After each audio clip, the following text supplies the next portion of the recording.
Hello students, welcome to my class. আজি আমি 5.3 এক্সাৰসাইজৰ question number 1 অৰ 4টা কোৱেশ্চন এই ভিডিঅ'টোত সলভ কৰিম। ঠিক আছে,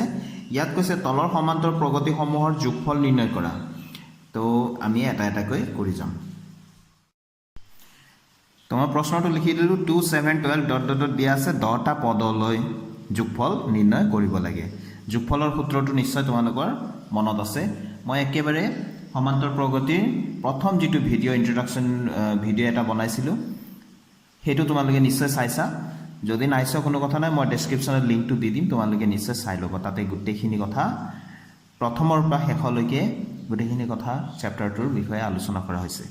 তো যে নহওক, ইয়াত তেতিয়া আমি প্ৰথমতে চাম। ইয়াত এ মানে প্ৰথম পদ কি দিয়া আছে 2 আছে, ডি অৰ্থাৎ ডি মানে সাধাৰণ অন্তৰ কমন ডিফাৰেন্স। ফাৰ্স্ট টাৰ্মটো 2 আছে, কমন ডিফাৰেন্স ডি টু কি আছে, সেকেন্ডটোৰ পৰা ফাৰ্স্টটো মাইনাস কৰা 7 মাইনাস 2, সদায় পিছৰটোৰ পৰা আগৰটো মাইনাস কৰিব লাগে। এইটো হ'ব 5। ইয়াতে n কিমান আছে, n মানে নাম্বাৰ অফ টাৰ্মস, টোটাল পদ কেইটালৈকে আমি প্লাস কৰিব লাগে। তো আমাৰ কি আছে, এইটো 10টা পদলৈ প্লাস কৰিব দিছে, তো 10। ঠিক আছে, তো আমি জানো যেহেতু যোগফলৰ ফৰ্মুলাটো Sn equal to n by 2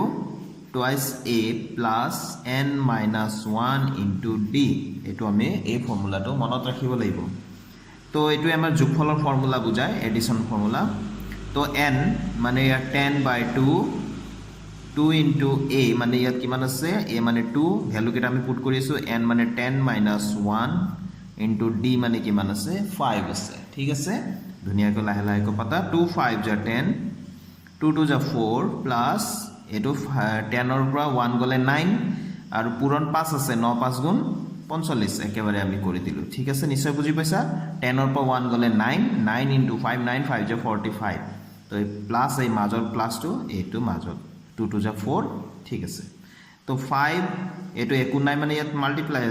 নহয় জানো, পূৰণ এইটো কিমান হ'ব 49। এই দুটা মাল্টিপ্লাই কৰি দিয়া, এতিয়া 5 9 যা 45, 5 carry 4, 5 4 যা 24 24 আমাৰ এইটো হৈ গল।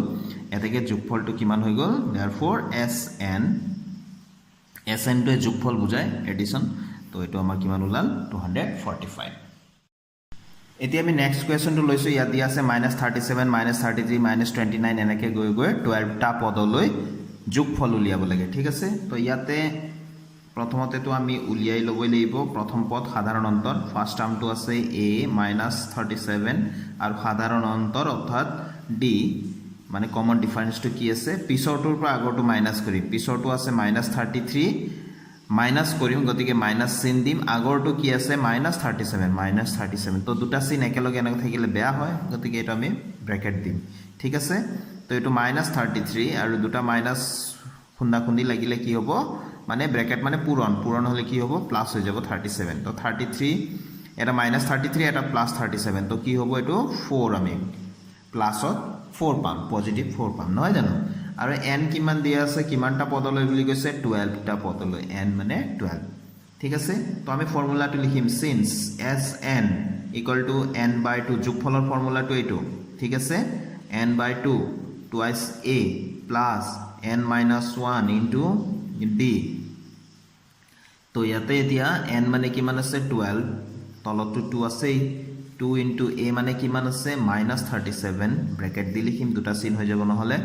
প্লাস n মানে কিমান আছে, n মানে 12 -1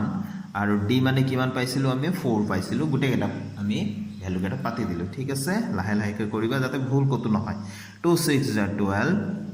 তাৰপিছত আমি এইটো ব্ৰেকেটৰ ভিতৰত এইটো কিমান হ'ব -2 দি মাল্টিপ্লাই কৰিলে 37 into 2 74, এইটো প্লাস এইটো মাইনাস পূৰণ হলে মাইনাসে হ'ব, প্লাস 12 - 1 11 হ'ব, 11 4 যা 44। ঠিক আছে, তো এতিয়া এইটো 6 into, এতিয়া আমি ইনটু দিম। এতিয়া এইটো যেহেতু প্লাস মাইনাস কৰিম, এটা মাইনাস আছে এটা প্লাস আছে, তো কিমান হ'ব ইয়াতে আমি 30 পাম। কি 30 পাম, -30 পাম, কিয়নো 74 ডাঙৰ, গতিকে তাৰে চিনটো থাকি যাব। তো প্লাস মাইনাস এগেইন মাইনাস, 6 0 0 6 3 18 180 আমি পালো যোগফলৰ আনসাৰটো। ঠিক আছে। 3 নম্বৰটো আমি লৈছো ইয়াত আছে 0.6 1.7 2.8 ডট ডট ডট এনেকুৱা 100টা পদলৈ ঠিক আছে তো ইয়াত a কিমান হ'ব 0.6 d কিমান হ'ব 1.7 পিছৰটোৰ পৰা আগৰটো মাইনাস কৰিম তো আমি কিমান পাম 1.1 নহয় জানো 1.1 তো বিয়োগ কৰিব নিশ্চয় জানা দশমিকৰ বিয়োগবিলাক দশমিকৰ তলে তলে দশমিক লিখিম এটো 0.6 যোগ বিয়োগত এটো প্ৰসেস নহয় জানো এটো মাইনাস কৰিবলৈ 7 ৰ পৰা 6 গল 1 দশমিকৰ তলত দশমিক 1 ৰ পৰা 0 গলে 1 তো এটো আমাৰ এটো তো নিশ্চয় তোমালোকে এইবিলাক জানা তথাপিও মই দেখাই দিলো কাৰোবাৰ কনফিউজন যদি থাকে ক্লিয়াৰ কৰি লবা তো n ইকুয়ালস ইয়াতে 100 আছে 100টা পদলৈ আমি ফৰ্মুলাটো লিখিম অংকৰ গোটেই বস্তুটো হৈ গল ফৰ্মুলাটো আমি মনত ৰাখিব লাগিব sn = n/2 twice a plus n minus 1 into d তো যোগফলৰ ফৰ্মুলা আৰু এটা আছে পিছত তোমালোকে আকৌ পাবা যে sn = n কও আছে n/2 a plus an এটো আছে বা ইয়াক আমি কেতিয়াবা এনেকৈ লিখো n/2 a plus l এটো লিখা যায় এটো এই দুটাৰ ব্যৱহাৰটো আমি এই দুটা একেই an টুক যদি an মানে কি nতম পদটো যদি অন্তিম পদ হয় লাস্ট টার্ম হয় তেনেহলে an ক l বুজোৱা যায় একেই কথা এই দুটা এইটো ফৰ্মুলাৰ এটাই বুলি কৈছো দুইটা নহয় আসলে এটাই ফৰ্মুলা এই ফৰ্মুলাটোৰ ব্যৱহাৰ আমি পিছত পাম ঠিক আছে তো যোগফলৰ ফৰ্মুলা যে কেৱল এইটো নহয় কিন্তু এইটোৰে আকৌ অকমান মডিফাই কৰি এনেকৈ বনাব পাৰি যদি nতম পদৰ মান দিয়া থাকে তেনেহলে আমি এই ফৰ্মুলাটো ব্যৱহাৰ কৰিব পাৰো ঠিক আছে তো যে নহক এতিয়া আমি ইয়াত কাম কৰি আছো এটো বুজি লও n/2 n মানে ইয়াতে 100/2 2 into 0.6 plus n minus 1 n মানে আছে 100 minus 1 আৰু d মানে আছে 1.1 ব্র্যাকেট বিলাক ভালকৈ দিম আমি ঠিক আছে তো 100 ক 2 ৰে ডিভাইড কৰি দিম এটো 50 পাম এটো কিমান হ'ব 2 6 = 12 তো দশমিকৰ পিছত এটা অংক আছে তো এটা অংক ৰাখি দশমিকটো দিম প্লাস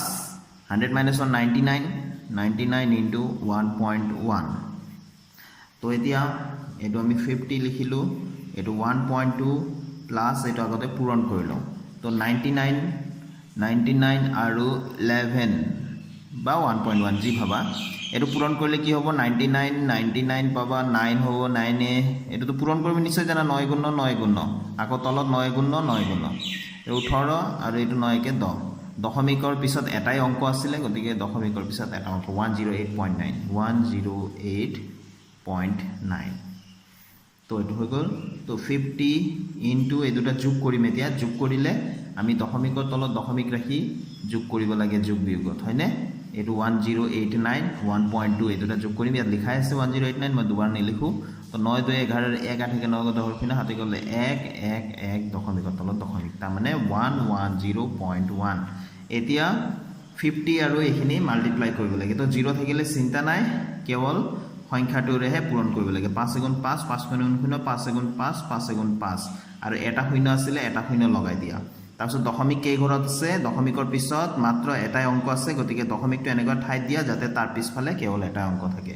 তাৰ মানে 5505.0 তো দশমিকৰ পিছত যদি কেৱল 0 থাকে তাক নিলিখিলে হল গতিকে আমি এটো লিখিম 5505 এটো হৈ গল আমাৰ যোগফল উলিয়াব লগা যোগফলটো ঠিক আছে তো এটো 3 নম্বৰ হৈ গল লাস্ট এটা আছে আমি ফটাফট কৰি লও তো আমি 1 और 4 টো লৈ ললো 1/15 1/12 1/10 এনেকৈ আমাৰ ভগ্নাংশ দিয়া আছে 11টা পদলৈ যোগফল উলিয়াব লাগে ঠিক আছে তো ভগ্নাংশ দেখাৰ লগে লগে বহু ষ্টুডেন্টে ভয় কৰি যায় গতিকে ইয়াত ভয় কৰিবলগীয়া কথা নাই আমি কেৱল যিবিলাক ম্যাথছৰ ৰুল আছে অংকৰ নিয়মবিলাক আছে সেই নিয়মবিলাক ফলো কৰি গলে হ'ল তো ইয়াত প্ৰথম পদ a = কিমান আছে 1/15 d সাধাৰণ অন্তৰ যেটো পিছৰটোৰ পৰা আগৰটো মাইনাস কৰিব লাগে 1/12 - 1/15 তো এতিয়া এটো ভগ্নাংকৰ যোগ বিয়োগত সদায় লসাগু উলিয়াবই লাগে এতিয়া আমাৰ 12 আৰু 15 ৰ লসাগু কিমান হ'ব দুইটাকে হৰণ যোৱা সংখ্যা এটা চিন্তা কৰা এটো মাজত কমা আছে দুইটাকে হৰণ একেলগে কৰিম তাৰ মানে এনেকৈ 3 ৰে হৰণ যাব 3 4 * 12 3 5 * 15 এতিয়া 4 আৰু 5ক হৰণ কৰিব পৰা এটা নিৰ্দিষ্ট সংখ্যা ভাবা কোনো সংখ্যাৰে হৰণ না যায় গতিকে দুইটাকে একেলগে হৰণ কৰিবা 4ক জানিবা 2 ৰে হৰণ যায় 5ক 2 ৰে হৰণ না যাব 5ক 5ৰে হৰণ যাব 4ক হৰণ নাযায় গতিকে আমি হৰণ কৰি লাভ নাই গতিকে এই গুটেকেটা 3 পূৰণ 4 পূৰণ 5 এইকেটা আমি পূৰণ কৰি দিম 5 4 গুণ 20 3 গুণ 60 60 হৈ গল আমাৰ ভগ্নাংশ কি কয় লসাগু তো আমি এইফালে সাইডতে কৰি দিও 60 তো এতিয়া প্ৰথম ভগ্নাংশটোৰ হৰেৰে লসাগু হৰণ কৰিব লাগে এতিয়া ইয়াতে চাও আমি লসাগু কেনেকৈ উলাইছিলো 3 পূৰণ 4 পূৰণ 5 কৰি তো 12 ৰে 60 কেইবাৰ যাব তো চিন্তা কৰিব নালাগে ইয়াত 3 4 গুণ 12 পূৰণ কৰি লোৱা থাকি গল কিমান 5 5 বাৰ যাব যিমান বাৰ যাব সেই সংখ্যাটোৰে লবক পূৰণ কৰি প্লাই লিখিম লবটো কি আছে 1 আছে তো 5 1 যা 5 মাজত কি চিন আছে মাইনাস মাইনাস লিখিম 15 ৰে এতিয়া 60 কাকো হৰণ কৰিব লাগে তো 15 5 3 গুণ 15 থাকি গল কি 4 তাৰ মানে 4 বাৰ যাব 15 ৰে 60 4 বাৰ যাব নেউতা মুখস্থ থাকিলে তো কথাই নাই 15 4 যা 60 তো 4 টাইম 4 1 যা 4 তো 5 ৰ পৰা 4 গলে 1 আৰু ইফালে 60 ঠিক আছে তো 1/60 হৈ গল d তো n কিমান আছে n টো 11 দিয়া আছে 11টা পদলৈ যোগ উলিয়াব লাগে আমি নহয় জানো এটো দিয়া আছিল যেহেতু sn since sn equal to n by 2 twice a plus n minus 1 into d এটো হৈ গল আমাৰ ফর্মুলা তে লিখিলো n minus 11 by 2 2 into a minus 1 by 15 plus n minus a again n মানে কিমান আছিল 11 minus 1 into d পাইছো 1 by 60 ঠিক আছে গোটেইবিলাক কারেক্টলি আমি লিখিব লাগিব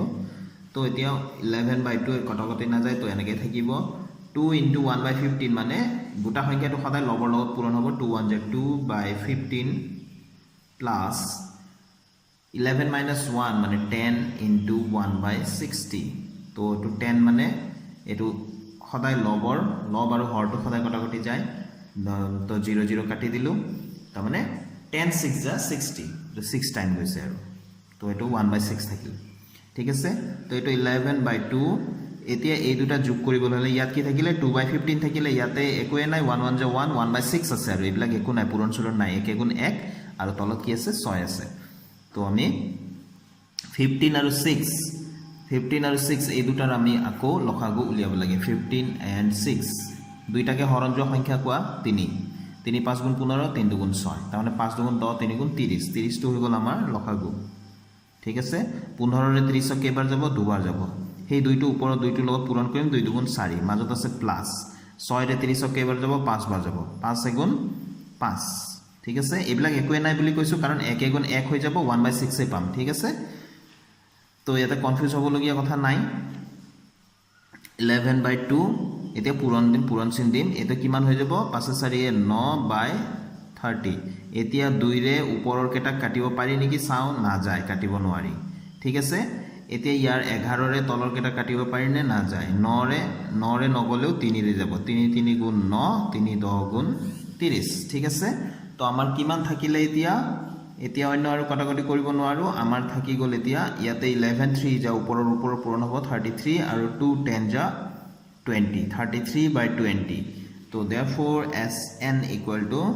33/20 এইটো হৈ গল আমাৰ আনসাৰটো